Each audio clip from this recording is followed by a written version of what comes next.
चीज़ें बदल चुकी हैं। जो कुछ आप देखते हो और आपको वो पसंद आता है तो डबल टैप करना, जो चीज़ें आपको पसंद नहीं आती उनके बारे में ट्वीट करना। आप एक रिलेशनशिप में हो तो अपना रिलेशनशिप स्टेटस अपडेट करना, ब्राउज़र पे न्यूज़ पढ़ना, अपना क्रेडिट स्कोर जानना हो तो ऑनलाइन ट्रस्टेड एजेंसी से पता करना, स्टॉक्स में ट्रेड करना हो तो एक ऐप यूज़ करना, नए कपड़े खरीदने में इंटरेस्टेड हो तो ऑनलाइन शॉपिंग करना, हेल्थ से जुड़ी प्रॉब्लम्स आ रही हैं गूगल करना, रिलेशनशिप प्रॉब्लम्स हो रही है गूगल करना, बाहर जाने का सोच रहे हो तो अपना फ़ोन साथ लेकर जाना। लेकिन इसमें गलत क्या हो सकता है? Experts argue in today's digital world, it is easy to reveal personal information. It's going to be taken from you and it is going to be sold. Every location that you visit physically can be recorded. They now have access to all of your contacts.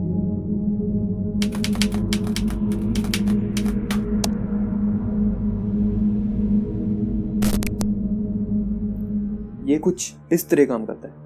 आपका नाम, आपकी उम्र, आपकी height, आपका wait, आप कहाँ रहते हो, कहाँ काम करते हो, आपकी फैमिली, आपके फ्रेंड्स, आपकी पसंद, आपकी नापसंद, आपका फ़ोन नंबर, आपकी ईमेल, आपकी हेल्थ कंडीशन, आपकी खरीदारी की आदतें, आपका क्रेडिट स्कोर, आपका पॉलिटिक्स और रिलीजियस बिलीफ और आप किसे टेक्स्ट करते हो, ये सभी डेटा पॉइंट्स के एग्जाम्पल हैं। छोटे छोटे जानकारी के टुकड़े, और ये छोटे छोटे टुकड़े बहुत ही वैल्यूएबल होते हैं। अब आप पूछोगे क्यों और ये किसके लिए वैल्यूएबल है। सो एडवर्टाइजर से स्टार्ट करते हैं और इसे समझते हैं। बड़ी मात्रा में डेटा के साथ एडवर्टाइजर्स एग्जैक्टली जान जाते हैं कि उन्हें किसे टारगेट करना चाहिए और किस तरीके से टारगेट करना चाहिए ताकि आपसे खरीदारी करवा सकें। थैंक गुडनेस कि उनके पास तुम्हारा डेटा नहीं है। राइट? रॉन्ग, उनके पास तुम्हारा डेटा है और वो अब तुम्हारा नहीं।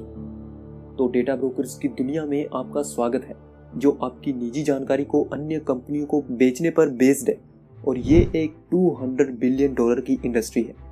अभी आप शायद गूगल या फेसबुक जैसी टेक जायंट्स कंपनियों को इमेजिन कर रहे होंगे, लेकिन ये वो नहीं है जिनके बारे में मैं बात कर रहा हूँ। और जहाँ तक मैं जानता हूँ तो ये कंपनीज आपका डेटा सेल नहीं करती। मैं तो बात कर रहा हूँ उन 4000 से भी अधिक कंपनीज की जो यूएस में है। वो फेसलेस कंपनीज जो ऑपरेट की जा रही हैं in the shadows with very few rules, जो आपकी निजी जानकारी को आपके जाने बिना इकट्ठा करे जा रही हैं, जैसे कि आपकी हेल्थ से जुड़ी इन्फॉर्मेशन, आपकी खरीदारी की आदतें, रेस्टोरेंट जहां आप खान पान करते हो, सुपरमार्केट जहां पे आप शॉपिंग करते हो, फिर उस डेटा का दूसरी कंपनियों के साथ व्यापार करना और करोड़ों की कमाई करना, और ये सब आपके पीठ पीछे हो रहा है। देखो, मुझे नहीं पता आपके बारे में, लेकिन मुझे उस पाई का एक टुकड़ा चाहिए।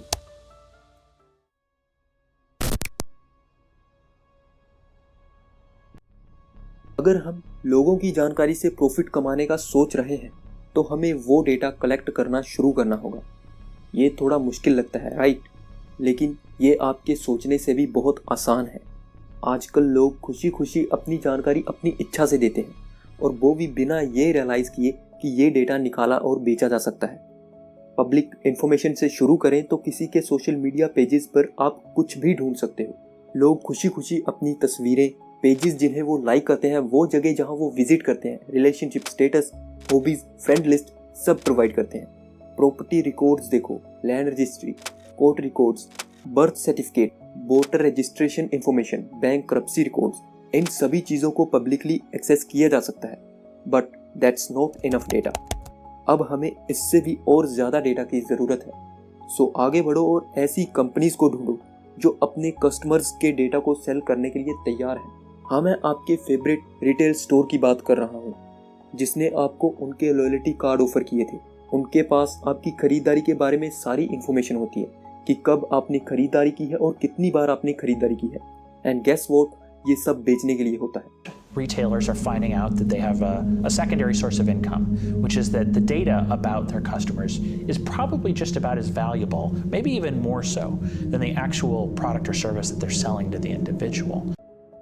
अब व्हीकल लाइसेंस एजेंसियों से डेटा खरीदो जिनके पास आपका नाम, पता और अदर पर्सनल इंफॉर्मेशन होती है। DMVs are making millions of dollars selling drivers' personal information. Free websites, apps and other services create की जाती हैं जो ऐसे तरीके से डिजाइन की होती हैं कि देखने में ऑर्डिनरी लगे। इसके पीछे का जो एक्चुअल इंटेंशन होता है वेब विजिटर उसे रियलाइज भी नहीं कर पाते। कि उनका रियल बिजनेस आपकी जानकारी को इकट्ठा करना और बेचना है। इन वेबसाइट्स और ऐप्स पर ट्रैकर लगाएं जिनसे यूजर्स की लोकेशन और कॉन्टैक्ट लिस्ट जैसी चीजें देखी जा सकती हैं। वो कुकीज जो आप वेबसाइट्स पर देखते हो उनका बहुत स्वीट सा नाम होता है, राइट? और शायद आपको कोई आइडिया नहीं होता कि वो क्या करते हैं, बट इनमें से बहुत सी कुकीज आपके ऑनलाइन बिहेवियर को ट्रैक करती हैं, जैसे कि आपने कौन सी वेबसाइट देखी है, कौन सी न्यूज़ पढ़ी है और ऑनलाइन खरीदारी की है। ये पूरा लिस्ट है कि कौन सी कंपनी को कोई वेबसाइट आपका डेटा दे सकती है। लेकिन आप पूछते हो कि क्या ये लीगल है? तो जवाब है हाँ, बिल्कुल लीगल है, क्योंकि लोग खुद ही अपने डेटा को देने की इजाज़त देते हैं। लोग ही होते हैं जो वेबसाइट्स के पॉपअप्स पे एक्सेप्ट और अग्री बटन दबाते हैं, जो उनके पर्सनल डेटा के यूज़ की इजाज़त मांग रहे होते हैं। ये लोग ही होते हैं जो अपने सोशल मीडिया पेजेस को पब्लिक रखते हैं, जो फेसबुक पे पेजेस को लाइक करते हैं या अपने थॉट्स और इंटरेस्ट के बारे में पोस्ट करते हैं। ये एक नया ज़माना है जिसमें हम जी रहे हैं, और हालांकि इन लोगों को पता नहीं होता कि वो एक्चुअल में क्या साइन अप कर रहे हैं, लेकिन हमारे पास उनका डिजिटल सिग्नेचर होता है। जितना ज़्यादा इन्फॉर्मेशन हम कलेक्ट कर सकें उतना ही बेहतर है। ये सारे डेटा पॉइंट्स छोटे छोटे कीमती खजाने की तरह हैं, और जितना ज़्यादा डेटा हम कलेक्ट करेंगे उतने ही बेहतर हम इस प्रोसेस के आगे के स्टेज के लिए तैयार होंगे।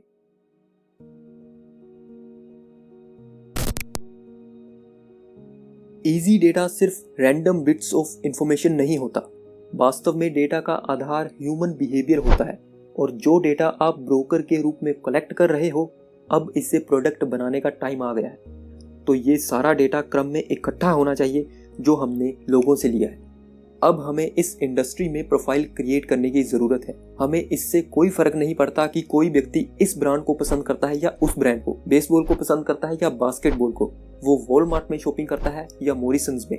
हम तो पैटर्न्स ढूंढने में इंटरेस्टेड हैं, और इस सारे डेटा के साथ जो हमने कलेक्ट किया है से हम पैटर्न्स में आपका बिहेव कैसा है और आपकी ओवरऑल पर्सनैलिटी कैसी है को आइडेंटिफाई कर सकते हैं। फेसबुक पे आपके कुछ लाइक्स देख के हम एक्यूरेटली प्रेडिक्ट कर सकते हैं कि आपके पॉलिटिकल संबंध कैसे हैं। आपकी परचेज हिस्ट्री देखकर आपकी एज गैस कर सकते हैं। आपकी फ्रीक्वेंट लोकेशन को देखकर ये डिटरमाइन करा जा सकता है कि आप कहाँ रहते हो, कहाँ काम करते हो, किस रेस्टोरेंट में आप सबसे ज़्यादा विजिट करते हो और किस घर में आपका सबसे ज़्यादा आना जाना है। आपके क्रेडिट स्कोर्स को देख के आपका इनकम लेवल और आप कितने कर्जे में हो को एक्सेस कर सकते हैं। आपके कॉन्टैक्ट लिस्ट को देखकर हम डिटरमाइन कर सकते हैं कि आपके कितने दोस्त हैं और आप उन्हें कितनी बार कॉल करते हो या आपका उनसे झगड़ा है या नहीं। ये सब कॉल फ्रीक्वेंसी पर बेस्ड है। आपकी इंटरनेट हिस्ट्री को देखकर हम आपके हेल्थ रिलेटेड प्रॉब्लम और धार्मिक एफिलिएशन, आपके इंटरेस्ट जैसी सभी चीज़ों को पता कर सकते हैं। फिर चाहे आप अब्रॉड जाने की प्लानिंग कर रहे हो या कुछ खरीदने की, ये सारी प्रेडिक्शन हमें प्रत्येक इंडिविजुअल की प्रोफाइल क्रिएट करने को अलाउ करती है, और ये प्रोफाइल एग्जैक्टली डिटेल में बताती है कि एज अ पर्सन आप कैसे हो, आपके सोचने का तरीका कैसा है और आप किस तरह बिहेव करते हो। यही हमारा एक वेल रैप्ड पैकेज प्रोडक्ट है जिसमें किसी व्यक्ति की व्यावहारिक जानकारी पैटर्न्स में भरी पड़ी होती है। एक बार जब हम इस सारे डेटा को प्रोफाइल और ऑडियंस लिस्ट में पैक कर लेते हैं तो अब इसे बेचने का टाइम आ जाता है।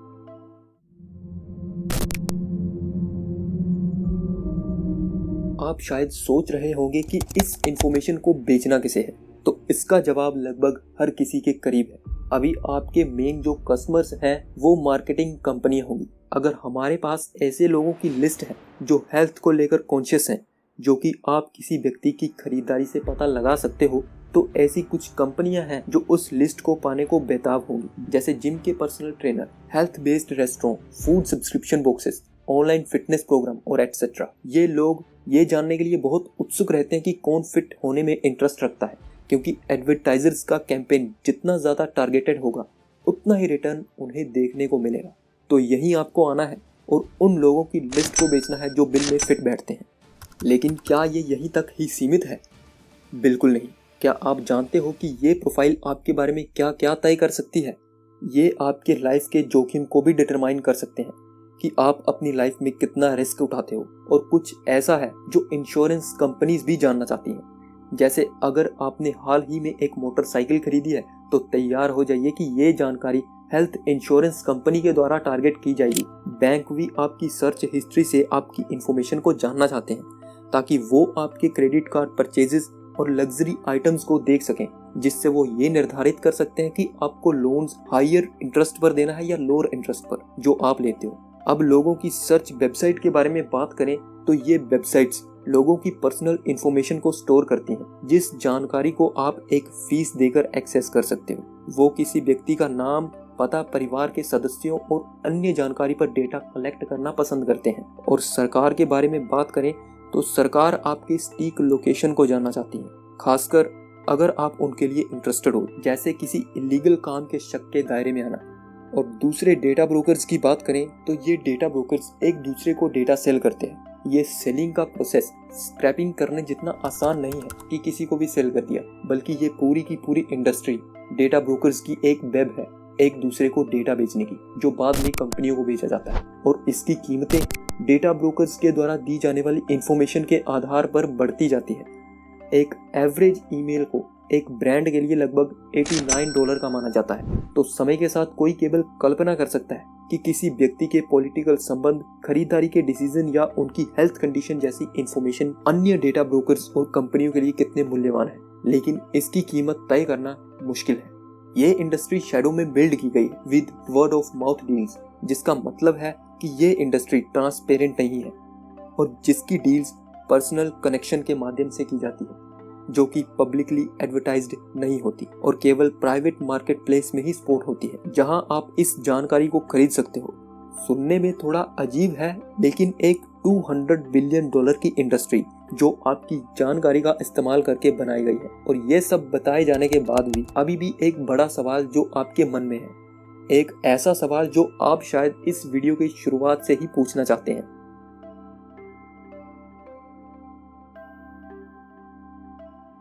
अगर आप सर्विलेंस टेक्नोलॉजी और इंटरनेट की दुनिया में पैदा हुए हैं तो चांसेस हैं कि इस तरह से आपके डेटा का पास किया जाना आपको कोई बड़ी परेशानी वाली बात ना लगे। और इस अपैथी में आप अकेले भी नहीं हो। एक बहुत ही कॉमन सी स्टेटमेंट है, I have nothing to hide therefore nothing to fear, कि अगर छिपाया ही कुछ नहीं तो चिंता किस बात की। लेकिन क्या ये भावना सही है? और इसीलिए डेटा ब्रोकिंग इंडस्ट्री एक जेन्युइन मोरल डिलीमा पैदा करती है। अगर आपका डेटा बेचा जा रहा है और एक तरफ आपको बेनिफिट हो सकता है various websites and services free में इस्तेमाल करने से, तो क्या ये मैटर करता है? क्योंकि आफ्टर ऑल डेटा का इस्तेमाल अपराधियों का पता लगाने के लिए भी किया जाता है। We have an algorithm that we're using that will identify a sort of risk factor for each area. ये महामारी को प्रिडिक्ट करने और बीमारियों के इलाज में सुधार के लिए इस्तेमाल किया जा सकता है। इसका इस्तेमाल बिजनेस में प्रोडक्ट की क्वालिटी और उनकी सर्विसेज को इम्प्रूव करने के लिए भी किया जा सकता है जो वो आपको प्रेजेंट करते हैं। लेकिन क्या होगा अगर वो डेटा गलत हाथों में चला जाए? क्या होगा अगर कोई डेटा ब्रोकर या कंपनी आपकी जानकारी किसी ऐसे इंसान को बेच दे जिसके इरादे सही ना हो? क्या होगा अगर एक सत्तावादी सरकार उस जानकारी को उन नागरिकों के खिलाफ इस्तेमाल करे जो खुले तौर पर उनका विरोध कर रहे हों? क्या तब भी आपको कोई फ़र्क नहीं पड़ेगा, या फिर इसमें बहुत देर हो चुकी है? अभी तक डेटा ब्रोकर्स कंपनियों में से कम आधी कंपनीज आपको ये बता सकती हैं कि उनके पास आपके बारे में क्या क्या जानकारी है। ये ऐसी सर्विसेज हैं जहां आपको पैसे देने होते हैं उन कंपनीज को रोकने के लिए जो आपके डेटा का इस्तेमाल कर रही हैं और बेच रही हैं। मतलब कि आपका डेटा अब आपका नहीं है, तभी तो पे करना पड़ेगा। तो क्या इसमें पहले से ही बहुत देर हो चुकी है? मेरा इस वीडियो को स्टार्ट करने का इरादा इस इंडस्ट्री को एक्सपोज करने का था, लेकिन इतनी रिसर्च के बाद भी मैं थोड़ी कन्फ्यूज़न में पड़ गया, क्योंकि आखिरकार हम जो कोई सर्विसेज, ऐप और वेबसाइट फ्री में इस्तेमाल करते हैं वो अपने प्रॉफिट को बनाए रखने के लिए आपके डेटा कलेक्शन और सेलिंग पर निर्भर करते हैं। तो क्या आप इंस्टाग्राम, ट्विटर और गूगल मैप्स के लिए सब्सक्रिप्शन फीस देना चाहेंगे? अगर इसका मतलब है कि इनमें से कोई भी कंपनी आपके डेटा को कलेक्ट नहीं करेगी, आप में से कुछ लोगों के लिए ये निश्चित रूप से सही होगा, लेकिन मैं अभी भी कंफ्यूज्ड हूँ। बट एक चीज़ जो मैं कह सकता हूँ वो ये है कि डेटा इंडस्ट्री पर अधिक रूल्स और रेगुलेशन की ज़रूरत है। थिंग्स लाइक GDP जैसी चीज़ें जो सही डायरेक्शन में एक कदम है, लेकिन ऐसे रेगुलेशंस में भी लूप होल्स होते हैं और कभी कभी केवल कंपनी से पैसा निकलवाने के लिए ही मौजूद होते हैं, ना कि आपकी डेटा और प्राइवेसी की प्रोटेक्शन के लिए। तो डेटा इंडस्ट्री वास्तव में दिलचस्प है और रिसर्च करने के लायक है, अगर आप जानना चाहते हो कि आपका डेटा कैसे कलेक्ट किया जा रहा है तो इस सब्जेक्ट पर आप जितने ज़्यादा एजुकेट होंगे उतना ही सही सॉल्यूशन ढूंढने के करीब पहुंच सकोगे, क्योंकि मुझे नहीं लगता कि ये वीडियो काफ़ी होगी। सो वीडियो को एंड तक देखने के लिए धन्यवाद। ये वीडियो डेटा एंड प्राइवेसी पे था। कमेंट करके ज़रूर बताना कि ये वीडियो आपको कैसी लगी। अगर पसंद आई हो तो लाइक कर देना और ना आई हो तो डिसलाइक कर देना, और इसी तरह की वीडियो के लिए हमारे चैनल को सब्सक्राइब कर लेना एंड आने वाली वीडियो की नोटिफिकेशन के लिए बेल आइकन को ज़रूर दबा लेना। तो मिलते हैं अगली वीडियो में।